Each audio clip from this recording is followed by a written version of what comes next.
Bonjour Luce Bernard. Bonjour Philippe, bonjour tout le monde. Au sommaire de votre journal des médias. Diams accorde sa première interview télé depuis 7 ans. Nadine Trintignant se confie à Paris Match. Un nouveau venu dans le monde de la presse. L'Iran interdit un film primé à Cannes. Et puis dans un tout autre genre, Envoyé spécial se penche sur la problématique du GHB. Mais d'abord, les audiences à la télé qu'ont regardé les Français hier soir. Ils ont regardé France 2, le téléfilm Comme des reines, 2 720 000 téléspectateurs, 14,2% de part d'audience. Petit leader France 2, et c'est un peu décevant parce que c'est un film qui a été très salué par la critique et qui a eu plusieurs prix. Donc on a connu meilleur score pour des téléfilms. Deuxième, c'est TF1 avec la suite de la série italienne Doc, 2 620 000 téléspectateurs, c'est vraiment au coude à coude avec France 2, 15,3% de part d'audience. Et puis troisième, M6 avec Cauchemar en cuisine, 2 260 000 téléspectateurs, 12,1% de part d'audience. M6 qui était plus en forme que lors de la dernière diffusion de Cauchemar en cuisine. Europe 1 Culture Média. Pour ouvrir ce journal des médias, l'émission 7 à 8 sur TF1 qui obtient une interview de Diams. Oui, à l'occasion de la sortie de son documentaire Salam, dont on a beaucoup parlé, elle s'est confiée à Audrey Crespo-Mara pour le portrait de la semaine. Information du Figaro. Le retour médiatique de Diams passe donc aussi par une interview, la première à la télévision depuis 2015. Elle avait accepté un entretien récemment, mais c'était pour un média en ligne, pour Brut. C'était avec Augustin Trapenard. Il faut dire que Diams a un lien particulier avec 7 à 8, puisque c'est dans cette émission qu'elle a fait ses dernières apparitions médiatique, toujours dans ce fameux portrait de la semaine. À l'époque, c'est Thierry de Mézières qui l'incarnait. C'est là aussi qu'elle est apparue pour la première fois voilée. C'était il y a 10 ans.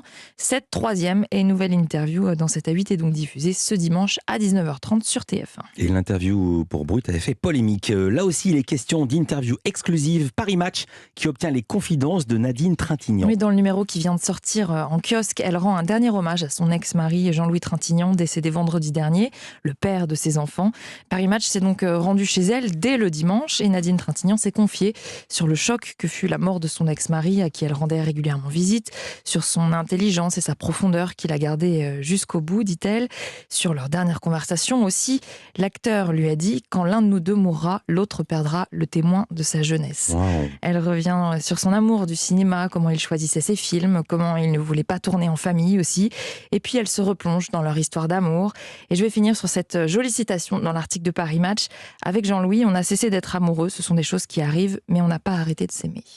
Paris Match est en kiosque. Actualité presse toujours, un nouveau venu dans les kiosques justement. Oui, le magazine Onirique, avec un Q à la fin, un trimestriel sur le monde du luxe, lancé aujourd'hui par le patron de Forbes France, Dominique Busseau, près de 200 pages. Le tirage est prévu à 50 000 exemplaires, avec une particularité, la moitié sera disponible en kiosque et l'autre distribuée dans les palaces français. Le premier numéro est sorti aujourd'hui avec l'actrice Alice Taglioni en couverture et c'est vendu 9 €. Avec un Q à la fin, ça sonne bizarre mais on ne peut pas dire autrement. L'Iran qui interdit la diffusion d'un film. Non, je me disais ça sonne très étrange et c'est vrai qu'il faut le dire, sinon si vous cherchez avec l'écriture originelle, Onirique. vous ne trouvez pas. Que je le dicte O-N-I-R-I-Q. C'est mieux comme ça. C'est parfait, c'était parfait déjà. L'Iran qui interdit la diffusion d'un film primé au Festival de Cannes. Leila et ses frères n'a pas obtenu d'autorisation. Le motif, le réalisateur n'a pas voulu modifier son film comme l'exigeait le ministère de la Culture iranien et il a enfreint les règles en participant sans autorisation à des festivals étrangers, à Cannes et à Munich. À Cannes, le film a justement obtenu un prix, le prix du jury de la Fédération internationale de la presse cinématographique. Leila et ses frères racontent l'histoire d'une famille pauvre prête à imploser dans un pays, l'Iran, en pleine crise économique. Et ce n'est pas le seul film présenté à Cannes qui a subi les foudres du ministère de la Culture iranien. Non, Les Nuits de Mashhad aussi, un thriller sur un tueur en série de prostituées à Mashhad, donc une ville très religieuse du pays. Un film qui a valu à l'actrice principale, Zahra Amir Ebrahimi, le prix d'interprétation féminine lors de ce festival. Ce qui a fortement déplu à l'Iran. Téhéran a dénoncé un choix biaisé et politique, un film faux et dégoûtant qui propose une image déformée de la société iranienne et insulte ouvertement les croyances transcendantes des chiites.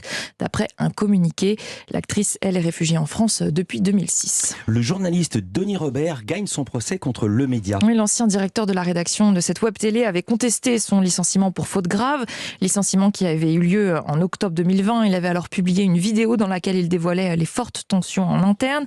Lui était aussi reproché des problèmes de management et des propos à connotation sexiste, des explications qui n'ont pas été retenues par le tribunal pour justifier un licenciement pour faute faute grave. Il a été requalifié en licenciement nul, selon le journal Le Monde. Le média a donc été condamné à payer 300 000 € à Denis Robert. C'est une très grosse somme, une somme qui met en péril la web télé selon son avocate, car le média n'est financé, l'avocate du média, le média n'est financé que par des souscripteurs et les comptes n'étaient déjà pas au beau fixe. Denis Robert, lui, a assuré au journal Le Monde ne pas vouloir étrangler la web télé et vouloir négocier. Il laisse un petit peu de temps pour régler la somme due. Le média va faire appel de son côté. Et on termine ce journal avec le Focus, programme du jour, envoyé spécial qui s'intéresse ce soir au GHB. Oui, c'est une substance revenue dans l'actualité dernièrement avec le phénomène des piqûres, des jeunes femmes et hommes qui se plaignent d'avoir été piqués pendant des soirées, des festivals. On ne sait pas encore quels produits sont injectés et s'il y en a, mais on soupçonne notamment le GHB. Et il n'y a pas qu'avec ces piqûres que cette drogue du violeur, comme on la surnomme, a fait parler d'elle. Eugénie Evrande, réalisatrice du reportage. Il a commencé à en consommer en soirée il y a 1 an et demi, mais au fil des mois, c'est devenu son quotidien. C'est le premier réflexe quand je rentre, quand je pars de chez moi. Alors, c'est ce que vous entendez, c'est un extrait du reportage qu'on découvrira tout à l'heure. Là, on va entendre un son d'Eugénie Evrande, qui est donc réalisatrice du documentaire et qui nous explique pourquoi elle s'est intéressée au GHB.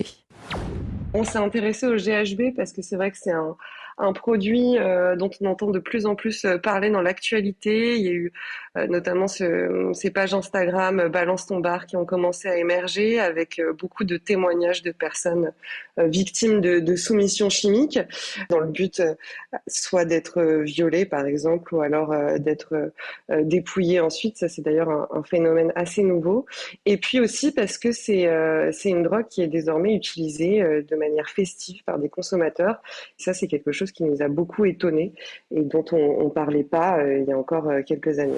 Envoyé spécial a donc recueilli le témoignage d'un homme drogué à son insu par 2 agresseurs avant d'être dépouillé. Ils sont parvenus à lui faire retirer de l'argent, à s'inviter chez lui pour repartir avec un gros butin. Une méthode bien rodée et pratiquée pendant 1 an par ces 2 hommes. Dans ce reportage, on comprend aussi la difficulté pour les victimes de prouver la présence de GHB dans leur corps puisque la substance disparaît en quelques heures seulement. Et là où le sujet devient plus inattendu, c'est quand la journaliste s'intéresse à cet usage festif du GHB ou plutôt du GBL. En fait, c'est un solvant industriel qui, dès qu'on l'ingère, se transforme en GHB dans le corps. Alors certains jeunes en consomment volontairement, ça a un effet désinhibant, euphorisant, un peu comme l'alcool, à un prix très attractif en plus. Mais pas seulement, ça a aussi des effets très addictifs. Un jeune homme de 26 ans a accepté de témoigner. Il a commencé à en consommer en soirée il y a 1 an et demi, mais au fil des mois, c'est devenu son quotidien. C'est le premier réflexe quand je rentre, quand je pars de chez moi. À chaque moment, je dois faire quelque chose en fait. Directement. Alors en termes de dosage, je suis à 1.5. Mais parfois je prends même 1.7, 1.8, ce qui en soi est énorme. Sans sa dose, le jeune homme serait incapable de faire quoi que ce soit. Disons que c'est comme une boisson énergisante. Ça me booste pendant 1h30 à peu près, 1h30, 1h. Ouais. C'est à découvrir ce soir dans Envoyé spécial. C'est un reportage d'Eugénie Evrande, Paul de Boissieu et Jeanne Bureau. C'est diffusé à 21h10 sur France 2. Et puis je vous donne aussi le reste du sommaire. Une enquête sur les livraisons à domicile et une immersion en prison dans l'une des plus grandes maisons d'arrêt d'Île-de-France. Merci beaucoup Louise Bernard. Toutes ces infos à retrouver dans notre newsletter média. C'est gratuit l'inscription. C'est sur europe1.fr. À demain Louise pour un nouveau journal des médias. À demain.